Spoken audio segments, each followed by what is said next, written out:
Okay, so we're gonna be looking at the fuel and the engine rules. Okay, so exhaust silencer and pipes. Alright, so all cars must have an efficient exhaust silencer.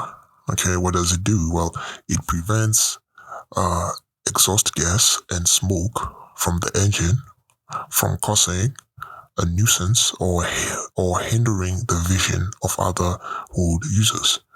Okay, and the silencer must not allow oil or other flammable materials to drip onto it. Okay, and it should be maintained to prevent exhaust gas or smoke from leaking into the driving cab or passenger compartment. Okay, and then so in general, just make sure that your exhaust is working correctly. Okay, and then the full tank, electrical wiring, and battery. Okay, vehicles are not allowed on roads if they are full tank, carburetor, fuel receptacle, fuel pipes are all faulty or exposed in a way that poses a danger. Okay, so the full tank must have an effective cap, electrical wiring, and the battery must be properly installed, insulated, and maintained to prevent them from being a source of danger. Engine.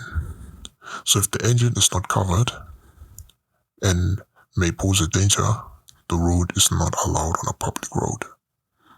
And then finally, an emergency warning sign, which is a triangle as you can see on the image there. Okay, so they say all goods vehicles, minibuses and buses, heavy vehicles with a gross mass of 3.5 kg must carry at least one emergency warning sign. Okay, so this sign should be placed at least 45 meters from the stationary vehicle along the roadway in the direction from which traffic is approaching. Okay, so they can see, so other drivers can see it. So the sign must be reflective and face approaching traffic, and some exceptions apply when obeying traffic signs, traffic officer directions, or during specific events.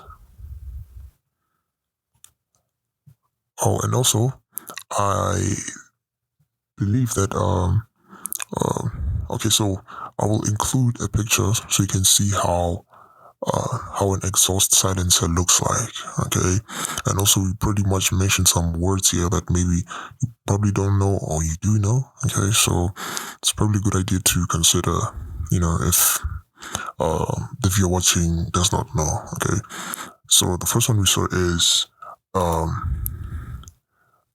carburetor. Okay, a carburetor. Okay, so what does a carburetor do, right? So it's basically a device found in like older internal combustion engines. Okay, like mostly older cars. Okay, so that so it plays a crucial role in the engine's fuel air mixture. Okay, so but in simple terms, its primary function is to blend air and fuel for the engine. Okay, so yeah, that's the most important thing. And then we also to know, okay, so also mention a fuel receptacle. Okay, so it basically refers to the part of the vehicle where you can add fuel. Okay, commonly known as the fuel tank or the gas tank. So it's the container that holds the gasoline, the diesel to power the vehicle, right? So basically, the place where they insert petrol inside to the car. Okay, so that's pretty much it. And also, if you need clarity on anything, make sure to send a message via Udemy, and then we'll give you further clarity. Okay.